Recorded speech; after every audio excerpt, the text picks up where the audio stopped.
Yeah. Okay. Good afternoon, esteemed academicians, university representatives, and distinguished guests. My name is Mandy Mock, and I'm the CEO and founder of AppliedHE. Welcome to this briefing session where we will unravel the methodology of the AppliedHE rankings for the ASEAN region. This innovative approach, marked by multiple firsts in the ranking field, is meticulously designed to cater to the specific characteristics and requirements of public and private universities in the ASEAN region. Our approach distinctively separates the public and private universities, a first in the ranking field. We believe this differentiation is of utmost importance because it provides a more tailored and accurate representation of universities that have diverse operational structures, funding mechanisms, and objectives. Traditional ranking systems with a one-size-fits-all approach often fail to reflect the distinct characteristics of these two sectors. So by addressing this, our methodology ensures that we are making relevant comparisons. We are comparing apples to apples, thus addressing the long-held concerns of private universities who felt their unique strengths were often undervalued or overlooked. Another pioneering aspect is the integration of student surveys, another first. The direct experiences and opinions of students are central to our methodology, offering a genuine view of university performance based on student outcomes. We also incorporate a balanced set of indicators, accounting for research, teaching quality, employability, internationalization, and much more. But the standout feature is the inclusion of a graduate tracer study submitted by universities themselves, and again, a first in the field of university rankings. This study tracks graduates' outcomes, emphasizing the results and experiences that are significant to students and the ASEAN community. It's also important to note that the ASEAN region hosts thousands of public and private universities that have been working relentlessly towards academic excellence. Many of these institutions have remained unsung heroes, not because they lack merit, but because the traditional ranking systems have not been sophisticated enough to capture their unique strengths. Therefore, our methodology allows us to dig deeper into the educational landscape of ASEAN. And through AppliedHE rankings, these universities will now have the opportunity to shine and showcase the incredible work they are doing. To foster ASEAN integration, our methodology also encourages cross-border collaboration between universities. Just as ASEAN has integrated QR codes for inter-payments, it is time for educational institutions to foster seamless cooperation and exchange. So to sum it up, the AppliedHE rankings methodology is innovative, inclusive, and progressive. It is designed not just to rank, but to shape the educational landscape by recognizing the merits of both public and private institutions, by listening to the voices of students, and by encouraging ASEAN integration. Thank you all for your attention. Let's usher in an era where rankings are more than just numbers. They are catalysts for change and development within the ASEAN educational sector. Thank you to all. Back to you, Peter. Hi, Mandy. Thank you very much. Welcome, everybody. Thank you very much for attending the briefing session. Now, the purpose of today's session is to give you an idea about the various updates we've made to our ranking. So it will be quite technical. I will just run through the presentation, assuming that you're a person working at a university dealing with rankings, kind of at an operational level. That is my focus. But of course, if you're a policymaker, you might also enjoy it, but it will be quite technical. At the end, we'll have time for Q&A and discussion, which I'm very welcome to. This is one of the best opportunities for that. Within Zoom, you have a Q&A option, you have a chat box, you can even do raise hand. I will try and get to your questions at the end. So I'll first run through the whole presentation, and then I'll basically, I hope to be answering questions for as long as you have them, within reason, of course. Yeah, because this is a great opportunity for that. Now, let me share screen, and then we will get right to it. All right. So what I'll be discussing today is I'll first give you a little bit of a history of where we are coming from at AppliedHE with rankings and ratings, because that gives you a good idea of where we are now and why we're doing what we're doing. Then I'll discuss the updated methodology and also the ranking process, and I'll extensively refer to our website because that is really where we're trying to concentrate all the relevant information. In the methodology, talk about methodology, I'll also be sharing the simulation results if all goes well. And just to give you an idea where universities stand and how this whole process works. And then the end of the session, there is time for Q&A. And again, all questions welcome, all criticism welcome, of course, assuming it's polite, but also harsh criticism is fine. Yeah, because we're open to a dialogue and understanding what you think as stakeholders.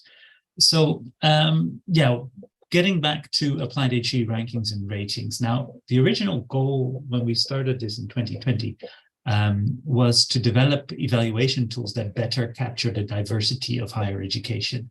You've got lots of different institutions, and we wanted to offer different ways of evaluating them. I'm not saying that the current evaluations are no good, but they focus on a specific model of a university, and we had a different model in mind. So in the course of time since AppliedHE has been around, we've developed 3 different ratings. In 2020, we launched the Job Ready rating, which is currently undergoing a refresh, which incorporates the views of students, alumni, faculty, and employers to give a kind of all-right perspective on an institution and then specifically employability. Then in 2021, we launched the English Ready rating, which looks at English as a medium of instruction programs taught in non-English speaking countries. So this is a little bit of a niche, but it's a very fast growing sector, and also one where standards are very unclear. So we hope to make a contribution in that way. And then in 2022, we also launched the Online Ready rating as a kind of response to the pandemic and the changes that have occurred in higher education delivery. Now, we've also done 2 different kinds of rankings. Actually, in 2021, if some of you remember, we started with the AppliedHE Rankometer, or Rankometer, and we're still debating what it should be called, of World University Rankings, which was just, I think, a fun ranking, combining the QSTHE Shanghai, Leiden, and Webometrics rankings into a kind of aggregate ranking. So we did 2 of those. And then in 2022, we started the AppliedHE Private University Ranking for ASEAN, which was the first ranking to focus on only private universities and only on ASEAN. And last year, we did ASEAN Plus. We added a few universities from outside the region who were very keen to get ranked by us.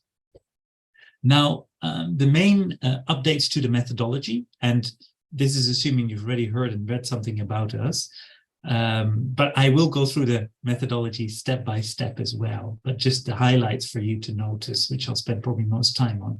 First of all, we'll be incorporating reporting and non-reporting institutions. So this basically means that institutions who don't send us any data, who don't actively participate in the ranking, will also be ranked. So we will gather their data from public sources and try and make a reasonable estimate of where they would fit in our ranking based on the criteria. We think that doing so, I mean, it's been a long point of debate. In the first rankings we did, it was purely only institutions who wanted to be ranked with us would be ranked, is because we think it's much more relevant for the students and the institutions.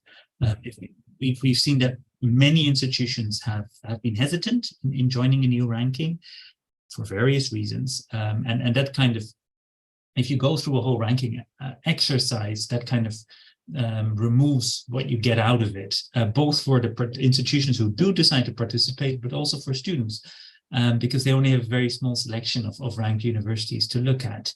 And we also hope that universities who are sitting on the fence, who are not sure if they should submit data, that this will persuade them to submit the data.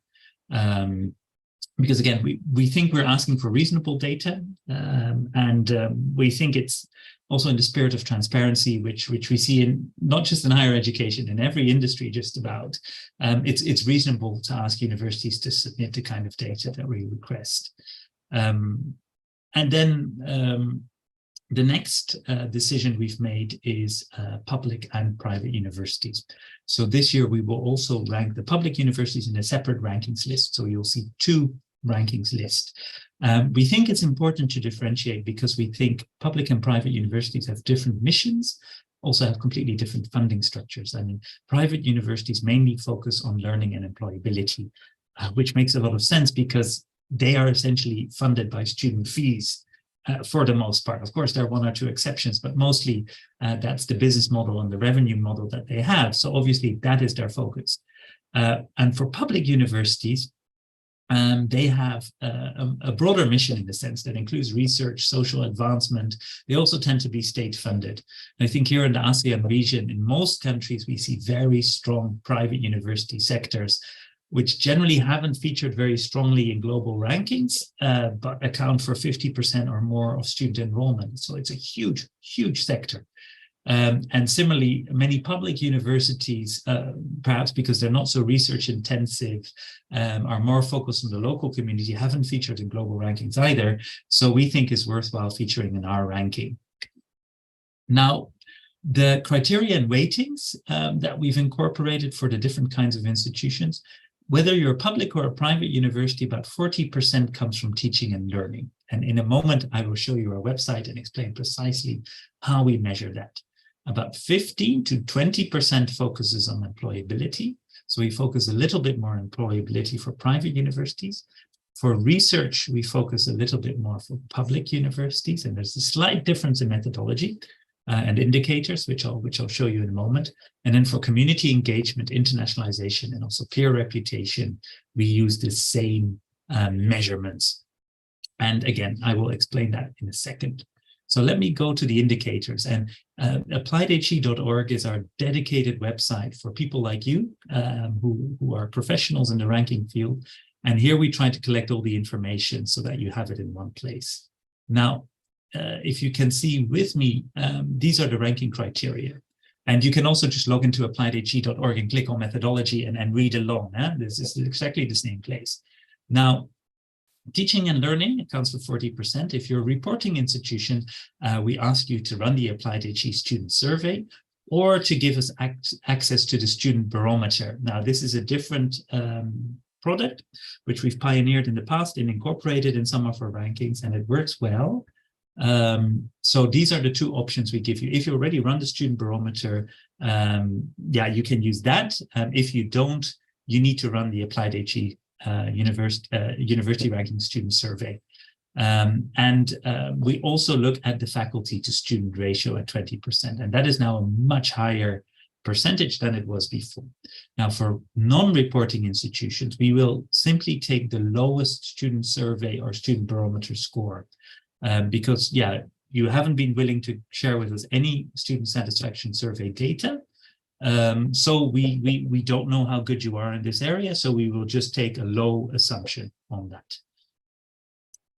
Now, for employability, we look at the 6-month post-graduation self-employment or further study rate based on institution-submitted reports. So most universities, and I know, for instance, here in Malaysia, it's required. They need to submit a graduate tracer study. So they already have one, which they submit to the government. And I think in Indonesia, it's also required. The Philippines, I'm not sure, but I think many institutions have one anyway.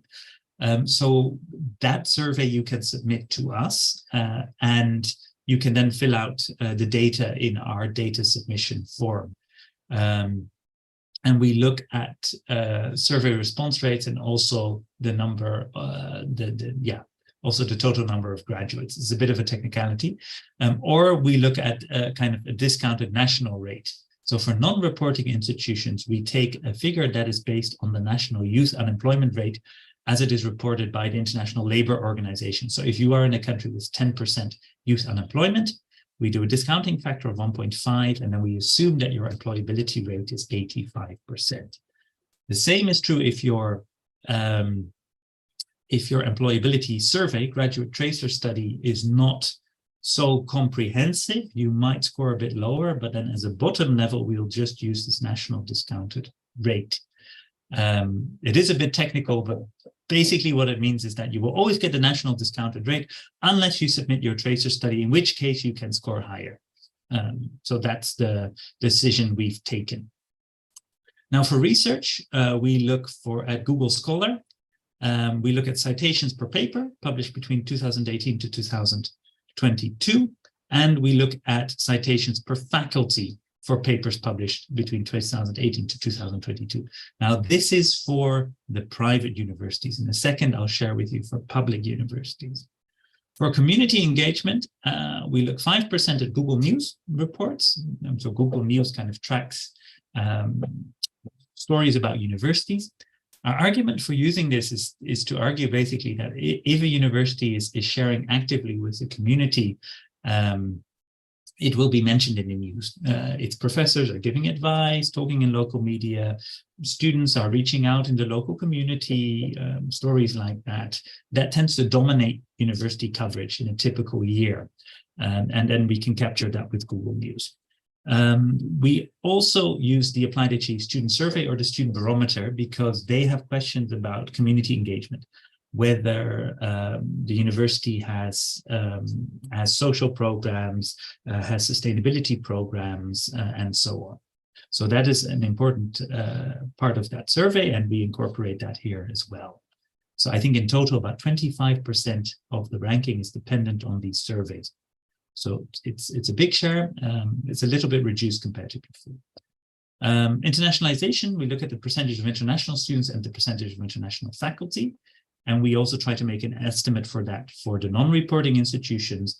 And we run an AppliedHE peer nomination survey in which we plan to ask universities to nominate about 7 peers. It depends a little bit on how many institutions we end up ranking, whom they hold in high esteem.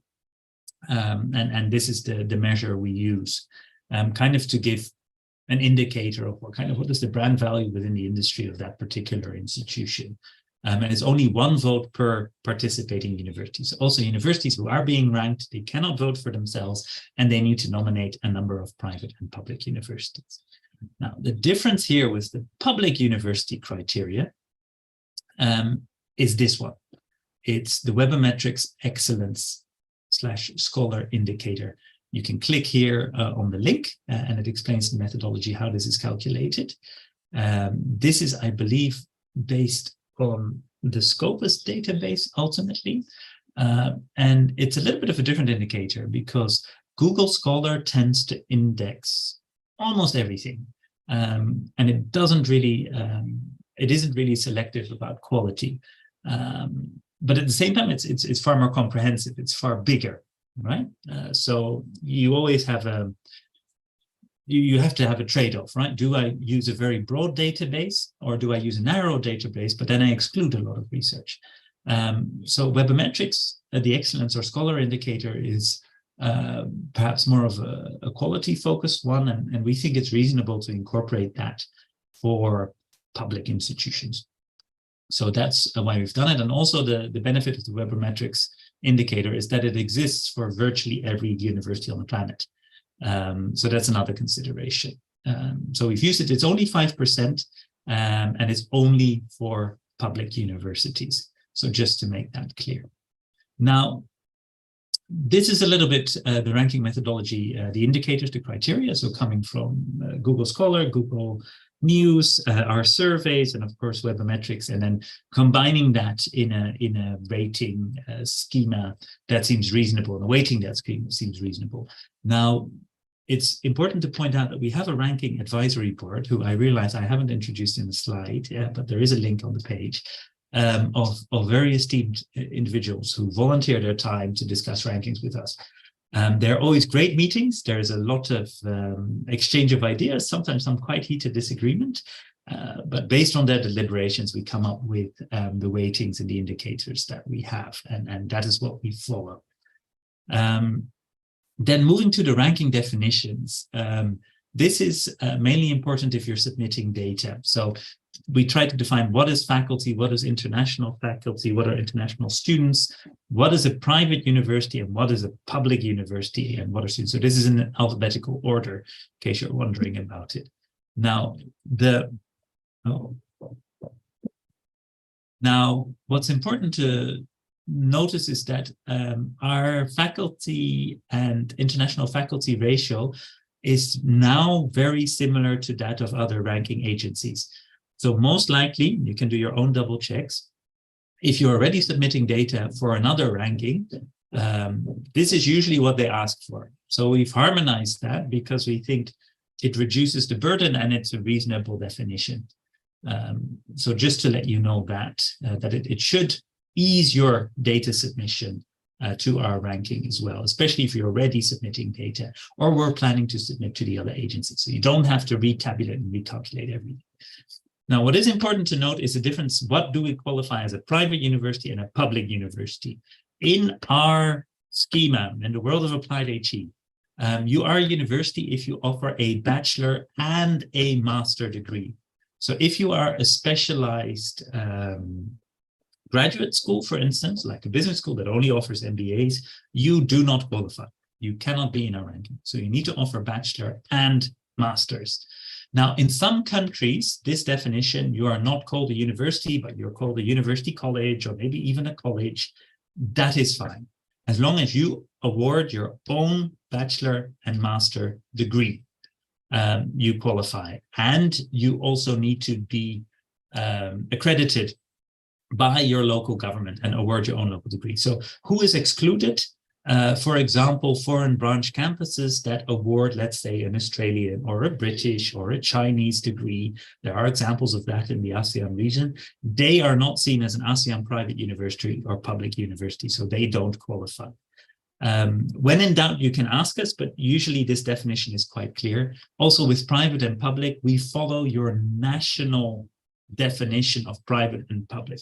So in Malaysia, where I'm based, you have cases where private universities are fully owned by the government, which is a funny situation.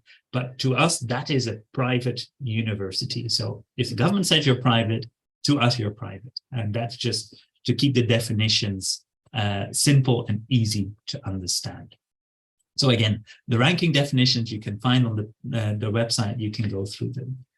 Now the simulation results, which are here at the bottom of the methodology page.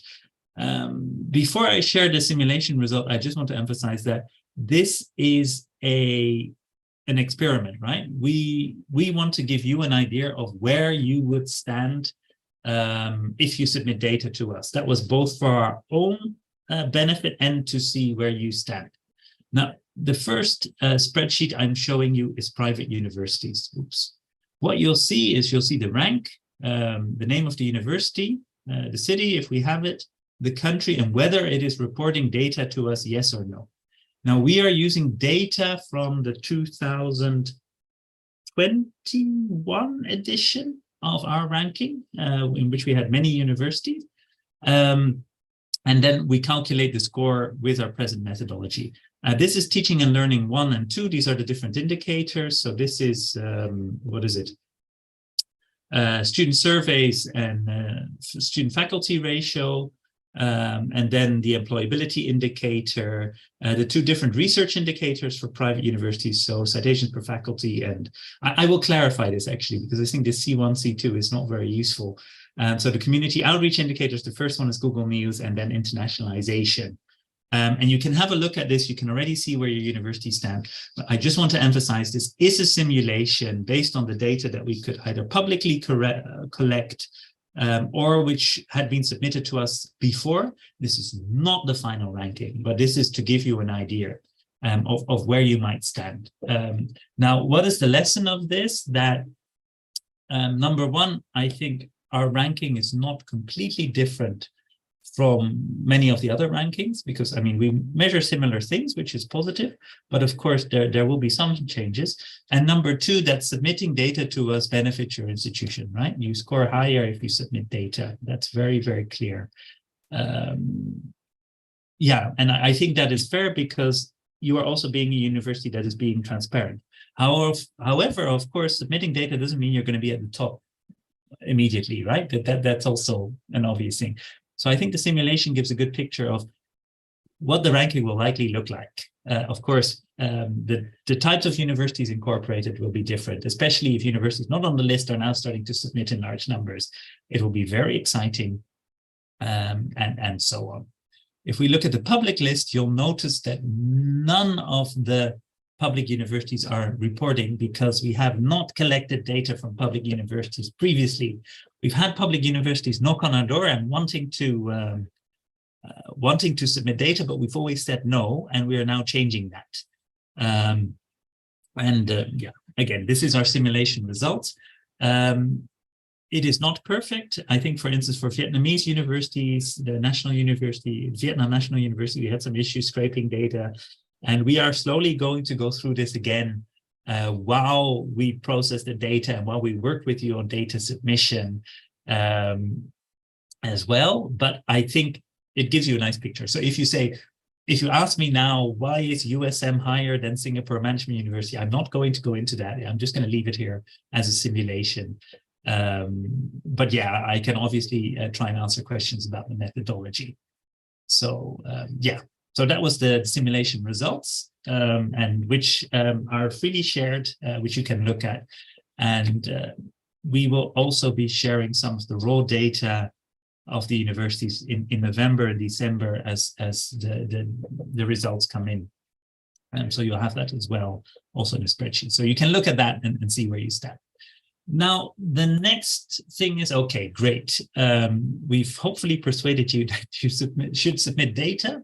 I think especially if your university is not included yet, we will try and include maybe some more universities which haven't really submitted data yet or are not in other rankings. We're looking to target about 100 private, 100 public, either with your submitted data or without it. Maybe we get some more. We have to see how it goes. But of course, submitting data is the one way that you can make sure that you're in the ranking. So that's what I'd like to encourage you to do. So how does it work? Well, basically, first step is you submit data. There's a register button on the website, which I'll share with you in a second. And you can start submitting the data that we need. You can, after you've submitted data, within a few days, I think in the beginning it might take slightly longer, we will share with you a student survey link. It will look something like this: appliedhe.org/the name of your university. It can or will be translated in your own language. We already have translations, I think in Vietnamese, Thai, Indonesian, simplified Chinese, English, of course, and a few other languages. You can also do crowdsourced community translation. So if you want to help us with the translation, you've seen error in the translation, please let us know, right? This is an initiative where universities pitch in and support us. So that's on the surveys. Now, we've done these surveys for the past 2 years. It's worked really well. I think last year we had more than 30,000 respondents, which is really exciting. Yeah, we hope to beat that number, of course, because it kind of makes us the largest student survey in ASEAN, maybe even, yeah, I think definitely in ASEAN. I don't know about the world. I'm sure there's big ones. So after you've done the student survey, that's essentially all you got to do. You submit some basic data, and then you just push the link. And in a moment, I'll share with you exactly the minimum response rates we're looking for. It's not that high, but I will explain it in a moment. After you've run the survey, maybe at the end of October or early November, we will share with you the peer institution nomination survey, which where you can nominate the other institutions. Now, if you want to be ranked, you need to do this survey. You need to submit your colleagues. Nominate some of your colleagues who you hold in high regard. Now, late November, we hope to send you a kind of a ranking information file, which is a file that contains a summary of the student surveys you've done, benchmarking of where your university stands compared to the 100 or 200 other ASEAN universities that we're evaluating. And we also send you the raw data of the student survey. So if you want to do more granular analysis, you can do that with that student survey. So this is our way of saying, okay, yes, we asked you to submit data, but we basically give you everything back. We also give you back all the Google Scholar data that we have scraped. So you can do, again, in-house institutional research on that. as well. So we try to be very transparent in all the data that we give back to you. Hopefully you submit a little bit of data and you get a huge amount of data back from us. That is, we want to make you happy that way. Then we hope to have our first physical ranking launch on December 1st in Cebu City in the Philippines. I believe it's confirmed or almost completely confirmed.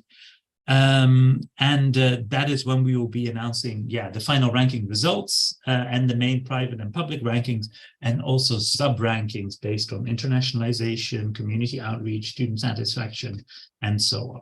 So now let me briefly show you the ranking process page.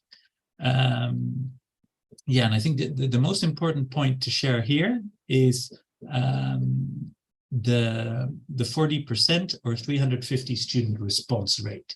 So this is a statistical averaging. So if you're a very small university, you need to have about a 40% response rate, which I realize is high. But as soon as you have about 350 students, that's more or less a representative sample. This is the nature of normalized distributions at about a 5% confidence interval. You can do many more student responses. That is absolutely fine. And we will, we will give you back all that data, but the absolute minimum is 40% of your student population or 350 students. And again, it will be a link and it will be a survey. Now, the peer institution nomination will be there, and of course the references. Now, if you click on register now, you go to our system, you fill in your first name, your last name, your email address, you hit continue, and then you can go and register. You can do this as many times as you want. You can also just try it out.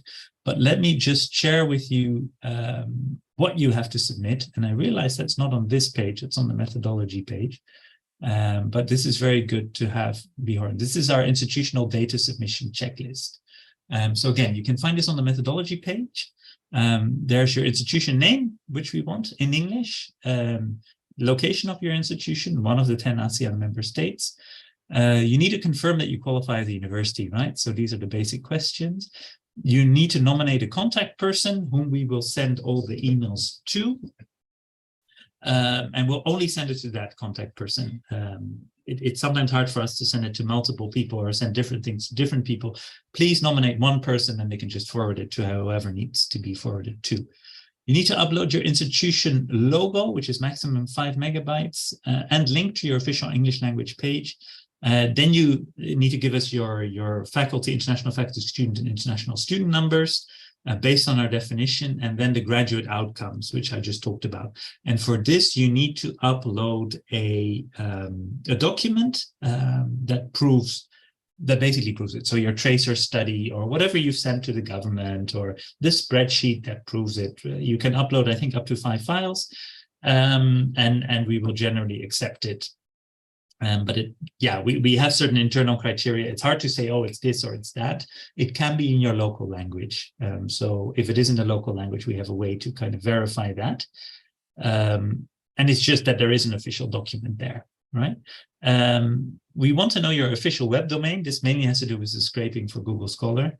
And maybe other names of your institutions in other languages so that we can pick you up on Google News. And finally, some institutions have an official Google Scholar profile. This is a bit technical. Some institutions have it. You can probably type in the name of your institution in Google Scholar, and if it exists, it will pop up. If you enter that data, it makes our life easy. We will probably double check anyway. So once you've collected this information, you can go and register and just submit the data to us, and then in a few days, we should be able to get back to you with a confirmation of what's next. Now maybe you've been listening to this and you're not quite sure because you need to prepare a briefing for your senior leadership and why should we do the ranking. Now here are, I guess, 11 reasons that you could use. I mean, we can brainstorm more reasons, but let me just quickly give you the highlights. Basically, if you submit data, the chances of you ranking a little bit higher are substantial. because you're being transparent with us, and we can know where your institution stands. So that's one reason. And you will be ranked anyway, right? So you might as well submit data to us and rank slightly higher. And again, I think what we ask for is reasonable. For currently unranked universities, you gain a lot of visibility. You're now in a ranking, so you can tell the whole world that you exist. It gives you a lot of free publicity. You've got free benchmarking with this ranking information file. So there may be certain competitors you're already looking at. And it's interesting to see where you stand in the ASEAN region. Where does more employment-focused Philippine university stand compared to its Malaysian or Thai counterparts? Again, also giving an opportunity for networking, which is also linked to rankings. You get all the free student survey data with raw data. So, I mean, if you haven't really been running our type of student survey, you get it for free. It also basically, as a sector, as an ASEAN higher education sector, having this ranking lets us highlight this region and all the great universities in it. We think our criteria are more relevant, both to public and private universities in the emerging economies that we have in ASEAN. Rankings can also be a great way to engage with stakeholders, alumni, employers, donors, perhaps. They're always very excited to see ranking success or listings. And I'm sure that with our ranking, your institution will be doing well in some areas, maybe just in a geographical scale, but there will always be areas worth highlighting. Rankings are fun. I mean, not everybody shares that opinion, but I think, and this relates to the second one, also supporting ranking competition, right? I think, yeah, as often is said, all rankings are flawed, and that is why it's good to have a couple of them, because they all highlight different areas, right? There is not one golden standard in the world of rankings. There are many, and we hope to add one more, which adds to this discussion about that you should be evaluating different things more and in different ways. That is really our intention. So we have quite different criteria, quite different sources of data, and having that ranking competition, I think, hopefully makes the whole ranking scene more fun and more interesting as an industry, and that we can just say, look, I haven't performed very well in this ranking, but I've done great in that ranking. And there are good reasons for that, because that ranking aligns with my mission and so forth. Now, if you need help, the first place to look is please look at AppliedHE.org. We are still updating it a little bit, but all the basic information should be there. Now, if you get stuck, please write to ranking@AppliedHE.org. And that is for all your questions about the ranking methodology and so on. And for everything else, whether it's sponsorships or you want to know more about the ratings or many other fantastic products that AppliedHE has, then just write to info@appliedhe.com and they will take care of that. So yes, these are the important handles or contact points. We strive to get back to you within a few days, always, and we apologize if it takes slightly longer. Now I'll go to the discussion. So I will stop sharing and I will have a look at, I saw there's Q&A. Let me just pull that up and let's see what I can answer. Okay, first question is, will Turkish universities be included in the ranking? Unfortunately not. We are just looking at ASEAN, but please keep in touch with us because we are looking to expand this concept. But currently, no, we don't have Turkish universities. Then the next question is, where can we access a list of data needed? Yeah, I think maybe you already asked it and I just showed you. So it's on AppliedHE.org under methodology. There is this data checklist and you can just check the data that you need. So that was from anonymous attendee. Now, Mohammed Munir Hossan, he asked, or yeah, I guess it's he, can we submit a list of academics containing their contact information for sending, okay, I read your question. Let me just read it again.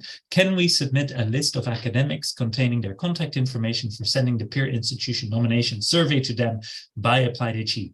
No, this is not how we work. we only let one institution nominate. So there's only one person per institution. So whoever your contact person is, they will receive the invitation link. So if that's you, Mohammed, you will receive the invitation link, and then either you can answer it, or maybe you want to have a little discussion with colleagues about it, and then you submit the answers. So it's only one per. There's not an institution of academics all over the world responding to that. No, we don't have that. We just ask you to nominate your peers. It's a bit more simple in that way, and it avoids some of the weaknesses of having these broad reputation surveys. We have Lam Dao from Canto University, Vietnam. Thank you very much for attending. First of all, who are the respondents to the student surveys? Current students, graduating students, graduated students. They are current students. They should be current students. Simple answer, I hope. Yeah. They can be graduating students. We're not against that, but in principle, they are current students. What we usually see universities do is they just send a link out to many people, or they put it on a bulletin board. And given we have the 350 minimum number, for most universities, that is done very easily. They send out the email once and they have 350 and it is done. So we will also update you about the response rates. That process will get started in a week or two. Then we have Noor Sahdi Aldin. Hi, Sadi. Good to know that you're in the audience. Will AppliedHE share the briefing recording? Yes, we will. And it is also on YouTube, and you can just refer to it then. And again, everything I'm saying should also be on the AppliedHE homepage, appliedhe.org. We have Syed Jaglu Pasha from RTM Al Kabir Technical University in Bangladesh. Can you join? I'm very sorry you cannot join this year. I hope one day you will join, maybe even as soon as next year. But right now we're limiting ourselves to ASEAN simply because we don't have the resources. Having said that, if you do have the resources, this is also something worth discussing, right? If, for instance, you represent the Bangladesh Engineering Association or University Association, reach out to Mandy, because there may be ways that we can include your country or maybe South Asia sooner. But sadly, you can't join this year. It's okay. Very interesting and well structured. Said Ahed Al-Wahadni from Jordan. He writes, however, the survey is subjective, hence the lower score is better. Furthermore, Google Scholar indexes everything regardless of quality. If you use Scopus, it would be more reliable and reflect better quality. Yes, this is a big debate. Now, since you brought up the questions, I'll give you a few pros and cons. Google Scholar is way more focused on academic output also in local languages. And you see that countries like Indonesia, Brazil, for instance, and there are several other ones, they have very rich ecosystem of scientific communications in their local language. And that is something where Scopus is often being criticized, right? If you're not very competent in English, or you live in a country which basically functions in the local language, not really in English, you are at a clear disadvantage for Scopus. So that is the reason we've used Google Scholar, but we do look at citations in Google Scholar. Keep that in mind. So in that sense, there is a quality filter. I mean, yes, Google Scholar indexes everything, but in terms of citations, there is quality control in that sense. And of course, for the public universities, we do use a derivative of the Scopus database, which is the Webometrics indicator. So we try to balance these things. But yeah, Scopus problem is it is too selective and basically only in English. And Web of Science even worse. I think you cannot get into Web of Science if you publish it in another language. And then, of course, Google Scholar, much, much broader, but of course, not as selective. Anonymous attendee asks, when is the deadline for submission? We need to publish on December 1st, and we work back from there. So how it works is you register, and then we send you the survey links. And basically around November 1st, we will be stopping all data collection. So if you can do the turnaround very, very fast in a few weeks, yes, you could submit maybe in October or something like that. But I suggest that you do it as quickly as possible so that you get your survey link so that you can start going. I think the data submission is very easy. You can do it quite fast.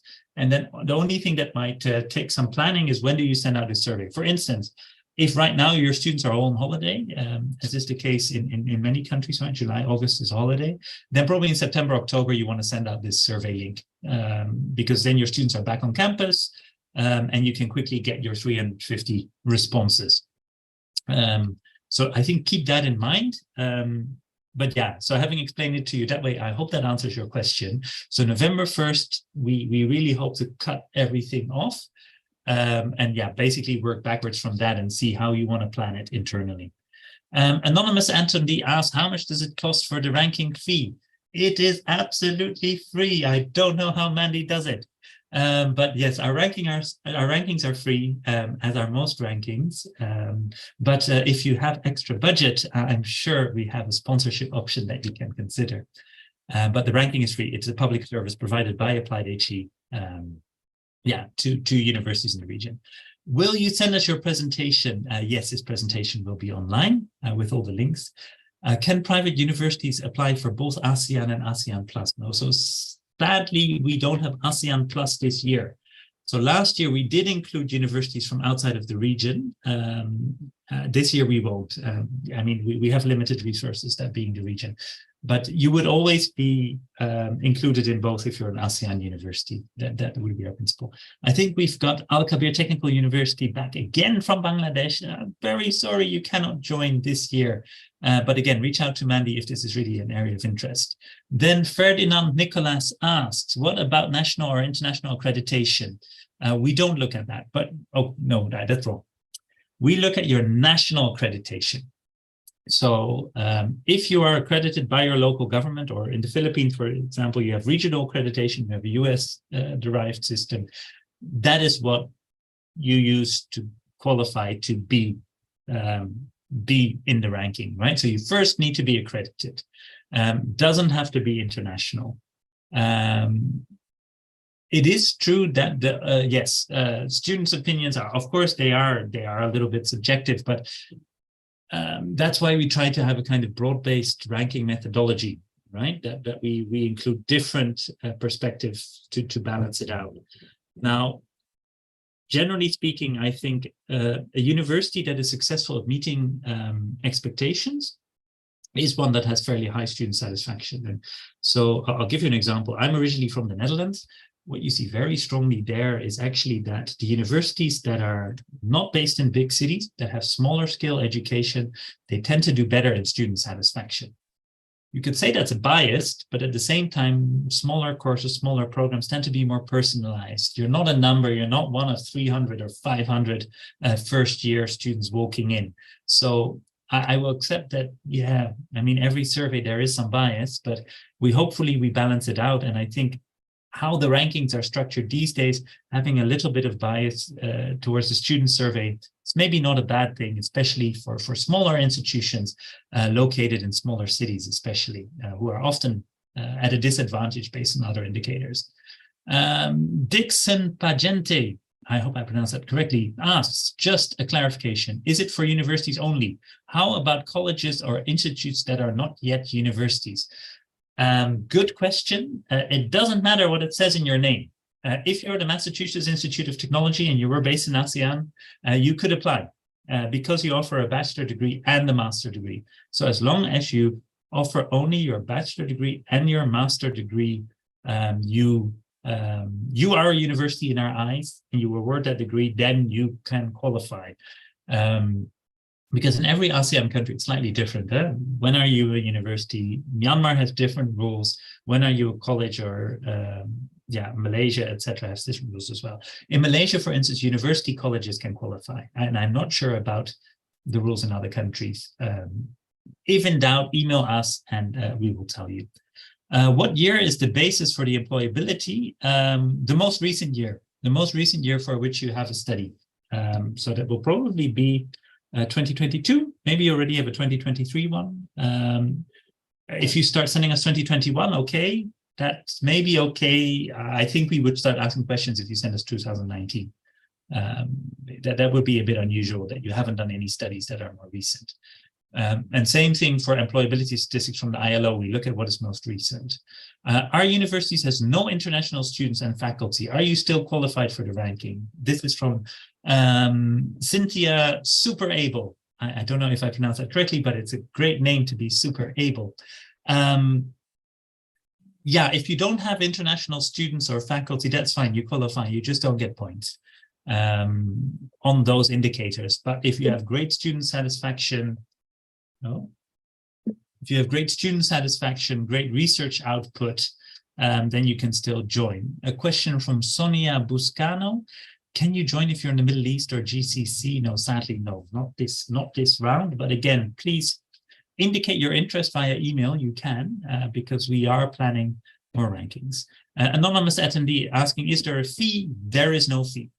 Ryan Al-Rahmat, is it possible to participate if we don't have international students or faculty? Yes, you can participate. You just won't get points for that. Anonymous attendee, is there a fee to pay once we report? No, there is no fee. And Arun Yadav, right from ITM University, Gwalior, India, greetings. Okay, greetings back to you. Thank you for attending. Sorry you cannot join the ASEAN ranking. Should data required for tracer studies employability be reported per degree program basis? No, we look at the overall size of your graduating class because we rank you as an institution. Now, if you have the breakdown per degree program, that's no problem. You can submit it that way. But please give us the figures on an aggregated basis, i.e. for all your degree programs together. And then we will verify with the documents you send us. Coverage of news, this is Ferdinand Nichols. Coverage of news for community impact may vary. Some higher education students are more popular or better at PR than others. Can other evidence be considered? No, sadly, no. The reason being that we have limited capability to gather data, so we cannot look and be adjudicating evidence. Having said that, yeah, some universities are better at PR. This is maybe self-promotion segue. Actually, AppliedHE can help you with that. We have a news service called Extra Extra, where you can submit your institution stories. It is indexed by Google News as well. So that's an option for you to consider, to submit stories there. But we basically think that, look, if you're a university, you have a great story to tell, you should do some PR. There's no point being the best kept secret in higher education in your city or country, right? So it is an indicator. Again, it's only 5% of the whole ranking. But yeah, we look at Google News and it's maybe a good initiative to tell your communications office to start posting, start spreading the word everywhere. Do we provide a data template for the submission of data? Asks Arun Yadav. Well, sort of. We have our form, our submission form. You just type the numbers in there and then you press submit. How many peers can a university nominate? Asks Felix Adrian Dalida. We are thinking of around 7, but we haven't fully decided on this yet because it kind of depends how many universities are joining. And you can only nominate universities that have joined the ranking. So that is how it works. But it is in that range. John Jason Villaroman asks, is there a fee for the application? No, and he is from Wesleyan University, Philippines. We hope you join. There is no fee, so don't worry. Chua Kien Hui asks, can we send you the link from university rather than the search from Google News? No, you cannot. And the reason for that is that we kind of need a basis, right, of indexing. Google News catches a lot. And the barrier to get indexed for Google News for a publication is not very high.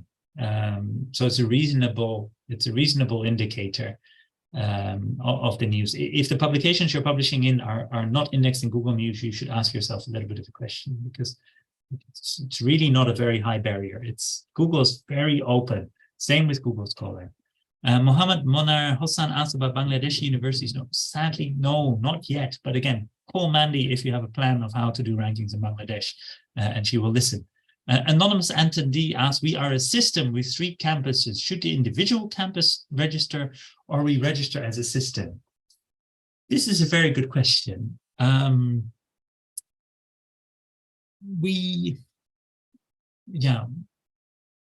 I think contact us, because this is not so easy to answer. Okay, I'll give you my first. I think it depends a little bit on a case-by-case basis. Basically, because we use Google Scholar and the name of your university for a lot of tracking, we will probably be looking at the system, because if on Google Scholar you are as one university with one domain name, one URL, so it's quite integrated, and if on if you're public, right, on the Webometrics ranking, you are as one university, one system, then we would consider you as the system. Now, if the universities are quite different, I mean, they use different domain names, they maybe have different presidents, they're quite distinct, then we would do them separately. But it's something that you can message us about. I think basically, if you use the same internet domain name, you have a high degree of integration, we will consider you as one system, because that works best with our methodology. And the same, or another anonymous attendee, maybe a different one, asks, okay, what if I have 4 to 6 campuses? Well, again, yeah, if it's very integrated, we consider you as one. So if you have a city campus and maybe a suburban campus, or medicine is in one building, and then definitely you're one campus. It gets more difficult if you are really a system with universities in different locations. Chua, can we submit data years 2022 or 2021? Preferably 2022. It should be 2022, because that, I think, is the most recent data that we can expect. Because we're already halfway through 2023, so it should be 2022. Now, if there is a reason that you must submit 2021, let us know, but we want the most recent. Mohammed El Sheshtawi Salem from Egypt. No, Egypt not included. Again, talk to Mandy about this. Anonymous attendee, thank you for the session. Is it possible to share the presentation? Yes, we will. Mohammed Ayub Sadiq, how long is the student survey questionnaire? About 5 minutes. There's a demo version on our site now. You can click under the, is it under the process? Ranking process, there's a link to the demo survey. Only the English version, we're still updating the other languages. So you can just take it yourself and see what it's like. You can see how it works. Can we, yes, so sample, say Guan Lim. Yes, the sample is on the website. It's under the ranking process. If you click ranking process, there you will find it. And then Faustina Asur from Eastern Visayas State Universities. Okay, thank you and welcome to the presentation. Please submit your data. You do qualify from the Philippines. Chua Gen Hui, again, nomination of academicians. No, you cannot nominate academicians. So just to clarify, our peer nomination system is not at the level of academicians, but it is at the level of the institution. So if you are the contact person, you have the power. You can nominate you can nominate the different institutions. So only 1 vote per institution. Sorry, I skipped over Alicia Orosa. Does the university need to cover a joining or registration fee? No, Alicia, there is no fee involved at all. But if you have extra budget, you can always ask Mandy how she can spend it for you. And a follow-up question from Chua. For Google Scholar Excellence, no, we don't look at the H-index. I think we look at citations per faculty and citations per paper. So those 2 indicators. And basically how it works, we scrape all the papers, we check the years, 2018 to 2022, and then we do proportional allocation, and then we calculate citations per paper and citations per faculty. So just to explain how that one works. And then we have Suryani Halim from University Ciputra, Surabaya, Indonesia. Does the ranking process include interviewing a rector or a field visit? No, sadly it does not. We would love to visit every university in ASEAN, but it means we would spend months and years traveling. We can't do that. But if you're interested in hosting an event with AppliedHE, again, refer to Mandy. She's very often in Indonesia. She loves Surabaya. So I am sure she would be happy to visit your institution. So please email her.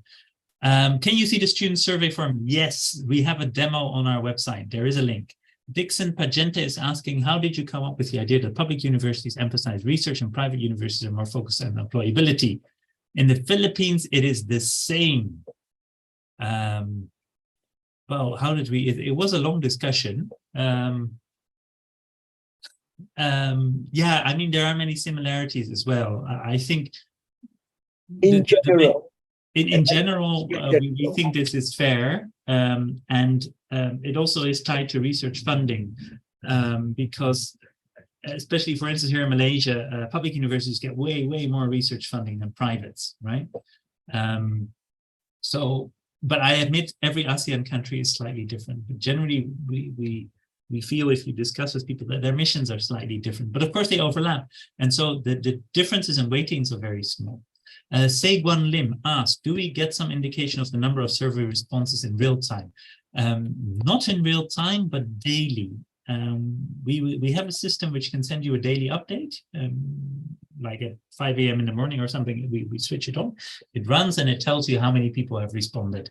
So you will get that messaging. As soon as we give you out the survey, we start to set up that system. Ronnie Donato asked, what's the minimum percentage of response rate for the graduate tracer study? We penalize you if the response rate is very low. So effectively, if you have a graduate tracer study that maybe only traces 40% or something like that, then you will be penalized so hard that we will just use the national average based on the discounted youth unemployment. So basically, graduate tracer studies should be 100% or close to 100%. I mean, I know many universities, you don't get your degree until you fill out the graduate tracer study. We see that in Malaysia. So that's a system that works. So, but it should be high, and otherwise you just get the default value, sadly. And that has to do with accuracy, right? Because the problem is, if we have low response rate graduate tracer studies, then typically those are 100% employability, and that's also not an accurate reflection. Is it possible to have a survey in local language? Yes, absolutely, anonymous attendee. We already have some translations available in most of the major ASEAN languages like Thai, Vietnamese, etc. If we don't have your language, you can help us with the translation. Not a very long survey, and we have a great system. You can just log into the backend and give us that language. How do we know we are a qualified university? Yeah, again, if you offer a bachelor degree, a master degree, and you are locally accredited as a higher education institution, you are a university. Doesn't matter what your name is, if it says university, yes or no. And non-reporting universities are those universities who decide not to submit data. So we have to evaluate them on a slightly different way.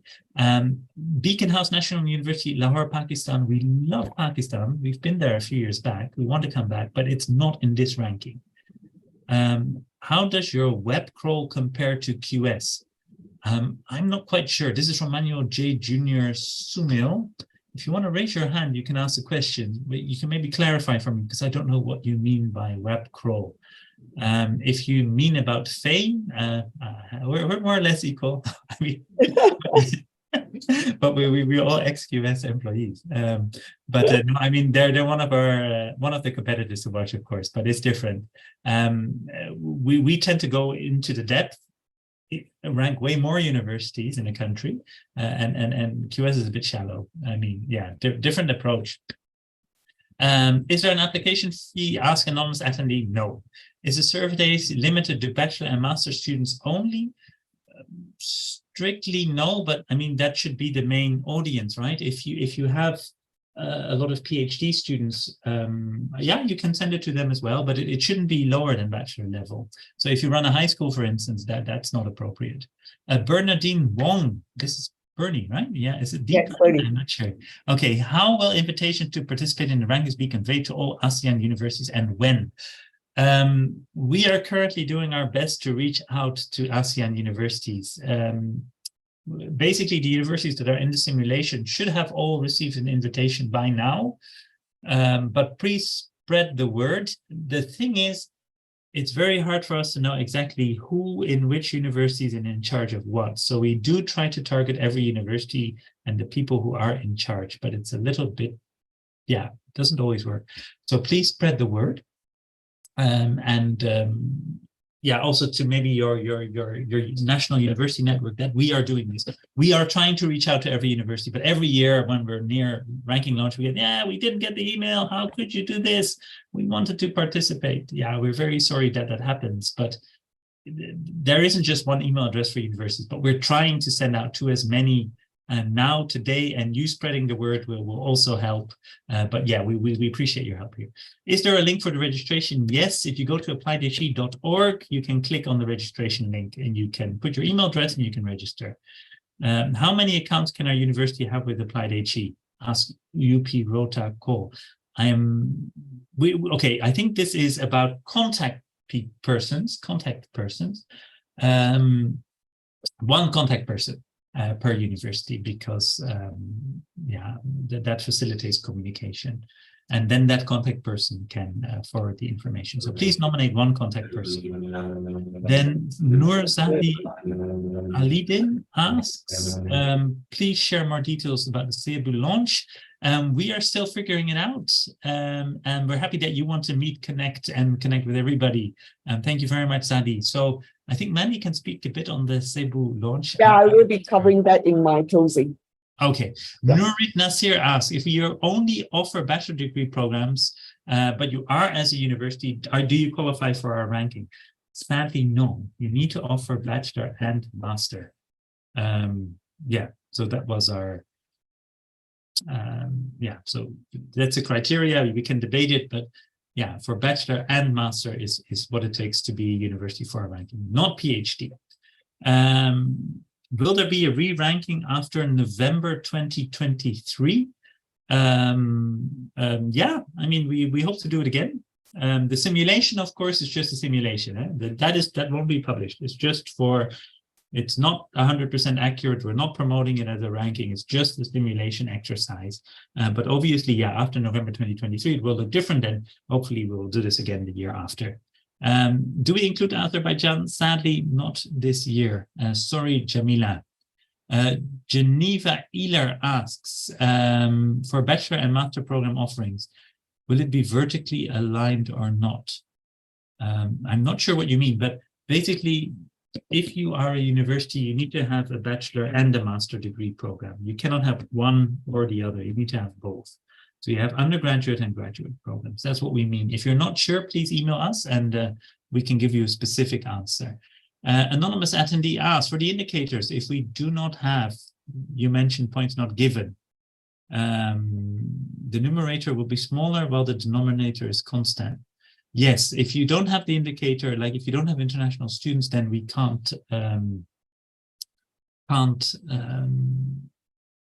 we cannot include you. Sorry, so you don't get points for that, right? If you have no international students, you have no international students. So you get 0% on that. But again, it's a fairly small percentage of the rank. It's only 10%, and you're definitely not the only university in ASEAN with that issue. Zati says, can you send us important dates, what to submit, what documents needed, template, etc.? Yeah, we can try and do that, to give you an emailer about that, just as a follow-up reminder. I'm fine with that. But it is all on AppliedHE.org as well. But I don't mind maybe summarizing the basic stuff, because there's so many little details as well. Then Rota Ko from University of Putisastra. Yes, great to have you back. You haven't done anything on Google News, but you publish your newsletter. No, sadly, that doesn't count. So you need to find a publication that is on Google News. Probably every newspaper in Cambodia is on Google News. Huh? So you're probably already mentioned there. Of course, you can upload to the AppliedHE Extra News as well. Senior Maruja Samaniego Padre Juan. How many universities, more or less, will be in this ranking? We want to do 100 public and 100 private, but if a lot of you register, then it might be a lot more. But that is what we are targeting. As long as we can collect data for the university, we want to rank them, right? So even if you're at the bottom of the list, you submitted the data, that's great. You get ranked. Maria Carla Ong, kindly clarify what you mean by evaluating a non-reporting university conservatively. Why maybe slightly lower than reporting universities. Okay, so this is the difference between reporting and non-reporting universities. Because non-reporting universities are not sharing data about student satisfaction with us, for instance. They're not sharing survey data with us. We have no way of knowing if their students are really satisfied. So then we take the lowest figure for that, right? We take a very low figure. That's what we mean by being conservative. We don't know if, let's say, NUS doesn't decide to submit data. I would love them to submit data, but let's say they said, oh, no, we don't submit data. Yeah, then we have no way of knowing if the students at NUS, for instance, are satisfied. So we will take a slightly lower value for that. And that is what we mean by evaluating them slightly more conservatively. And of course, if you have a lower score for student satisfaction, you go down a little bit on our ranking, right? And it's possible that another university, maybe Brunei University that does submit data, or Malaysian University that does submit data, that they will get a higher score. That's the nature of having this distinction between reporting and non-reporting, and really trying to get a student voice and a student opinion about rankings. We can debate it, but I think it's an interesting addition to the ranking landscape. Then the ranking, will it favor universities with relatively bigger populations? We've tried to make it as balanced as possible, but yeah. We hope it's more or less equal. Some indicators slightly favor some and some favor others. I'm also aware that we're already going past 5 p.m. The tracer study should cover your graduate students. Oh, great. Thank you, Suryani, for inviting us to Surabaya. The survey score is learned for both, Dennis Alexander, for both teaching and learning and community engagement. The student survey is for whatever is larger, right? So either, now how do I say this? The student survey. So if you have 351 students or 40% of your student population, so you don't have to submit us more than 350 responses or 40% of your student population. When is the start of the evaluation year? I'm not sure. Please send us an email. Polytechnics are qualified, Britannia, if they have a bachelor and a master degree. What is the level of the ranked university is? I'm not sure, Dr. Sabidi, what your question is, but if you can please send me an email about that. If you only offer a bachelor degree, you don't qualify. Yes, you can get the presentation link. Yeah, no, if you only offer bachelor degrees, you're not qualified. Yeah, if you report data to us, Charmi from Pinma University of Pangasinan, you are a reporting institution, so that's great. Anonymous attendee, no, we would want you to survey all students. Not necessarily the graduating class. Question from Rota Cole from University Putu Sastra. You do not have to be in Cebu. We would love you to be there, but it's not a requirement. But it's nice to meet you in person. Eliana, private discussion is a bit difficult simply because of the volume of requests we get. So please email us first with your questions and we'll try and get back to you. Alicia has a question. No, the university that you nominate will not be obliged to become a reporting or non-reporting institution. So we choose the list of also non-reporting institutions that we incorporate, and you can then vote on them. It doesn't matter about the contact person. If we see 2 people, we will flag you. Just re-register again with your contact person. That's fine. Do you get a certificate? Faustino asks. I don't know. Email us at info@appliedhe.com. We can always arrange something. Irene Hong. Yes, Irene, I'm very sorry. Taiwan can't join this year's ranking. And if you are a specialized university, Geneva, and you have a bachelor and master degree, you do qualify. Now, we have gone way over time, but thank you very much. I'm going to let Mandy do the closing, and please email us support or ranking@appliedhe.org, and we will get back to you. Thank you so much for your question, and sorry we don't have more time. Okay, let me share the screen. Can you all see my screen?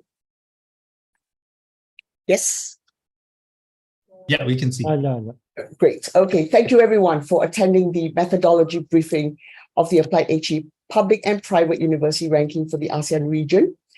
As we draw this enlightening session to a close, I would like to take a moment to reflect on what we have shared today. Our pioneering methodology for the AppliedHE rankings is not just an innovative tool, but also a statement of our commitment to enhance the way we perceive and evaluate our educational institutions in the ASEAN region.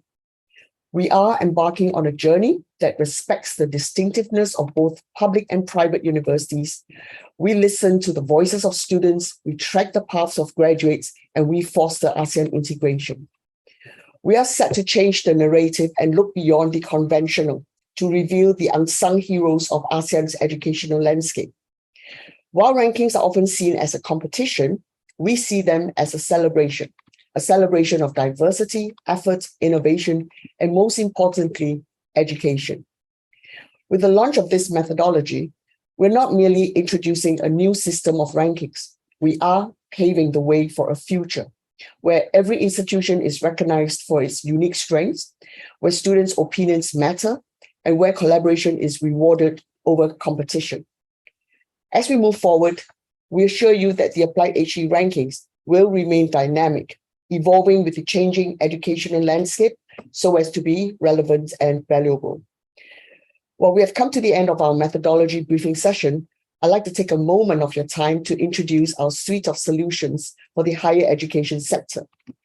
These innovative offerings, each designed with our profound understanding of higher education in the ASEAN region, promise to drive significant transformation and progress in your institutions and societies. The next Squaring the Circle debate is on the 26th of July. It's on our usual Wednesday, and it is just 2 weeks' time at 8 p.m. Singapore time. I'm sure the topic, graduate employability, should be the only standard by which higher education programs are judged, will surely spark a crucial conversation about the purpose and outcomes of higher education. Do look out for our emailers. Next, meet our family of apps. They are excellent tools for developing your branding strategies. We have Future. It's the first of its kind, an online networking platform created specially for the higher education sector. To serve your ever-growing alumni family, we have the Alumni Ready app. This is not just a CRM, but also an app that enables you to efficiently track, manage, and keep your alumni engaged, all backed up with data and all on one platform. Alumni is the voice of your university and everything that you've ever wanted or needed, like building your brand or even your building, reputation, students, funding, etc. You can get it all from your alumni, and we have the strategies to help you. AppliedHE Talent Ready. This is still in development stage. Talent Ready is an app created specifically for graduates to connect to the industry and vice versa. It will match the right graduating student to the right employer. Another app also in development is Collab Ready. This is the ultimate platform for all kinds of collaborations in the higher education sector, be it MOUs, research, exchanges, mobility, etc. All these innovative apps will definitely help the various departments of your university and will give you that edge over your competitors. Our online news website, Extra, has been around for a while. Peter was mentioning this just now. This app can help you to disseminate your university's news and information to your local peers and stakeholders, hence building your brand globally. Now, we like to call this phase 1, and coming soon, phase 2, we are building a platform to help researchers to promote their research papers to generate more citations and awareness. These two platforms are complementary, so please use them. Under our Future Ready suite of micro-credentials, we have the critical thinking assessment test created specially for your graduating students. This strategy will put your university's name into the hands of your employers, hence building your employer reputation. Now, I don't have the time to go into the details now, but if you would like to learn more about how this strategy can become a great branding and marketing tool that will not only enhance your students' resumes, it can also put your university's name into the hands of all your employers at a low cost or no cost, please contact us to learn more. We also have free rating systems, as Peter already mentioned, but I'll just go through quickly. The great marketing tools as well to meet your benchmarking and global branding needs. We have the all-round job ready rating to evaluate the quality of teaching and learning and employability of your graduates. We also have an English ready rating to evaluate the quality of English language instruction in non-English speaking countries. This is a great marketing tool for the recruitment of international students. And the online ready rating, which helps your institution to benchmark and promote your online programs and courses. These tools can easily translate into affordable strategies for global branding and marketing of your institution. And once rated, you will have a verified badge to strengthen all your marketing materials. I also like to share this happy news with you. Recently, AppliedHE have been featured in the PIE's 50 Voices of 2023 in the ASEAN edition. This is my last slide. So for the next few months, please submit your data to us and write to us if you have any queries or questions, no matter how trivial. The physical launch of the AppliedHE Public and Private University Ranking ASEAN is scheduled on the 1st of December in Cebu, in the Philippines. Everyone is welcome to join us. It is held jointly with the Annual General Assembly of the Philippines Association of Colleges and Universities Commission on Accreditation, or PACOCOA as they're generally known. So what this means is you will be able to meet all the universities in the Philippines all under one roof. And I'm sure they're all looking forward to meet you too. Hope to see you all in beautiful Cebu in December. We will be sending you the registration emailers very soon, so do look out for it. Good luck, everybody. I shall now hand you back to Peter. All right. And again, thank you very much, everybody. Please write to ranking@appliedhe.org with your questions. We will try and get back to you, and also have a look at our AppliedHE.org university ranking page. We will be sending you emails and also some more details, but AppliedHE.org is really where it's all at. If you face any problems, please let us know. Thank you so much for your interest. It's always a lot of work to do this ranking, but it's always very nice to see all the engagement and all the interest, and especially to include universities that haven't been highlighted before. So especially if you're one of those, please do submit, because we think it's great to kind of bring you into this whole ecosystem. Thank you very much, and I hope to see you soon. Goodbye. Bye-bye. Thank you. Bye-bye, everybody.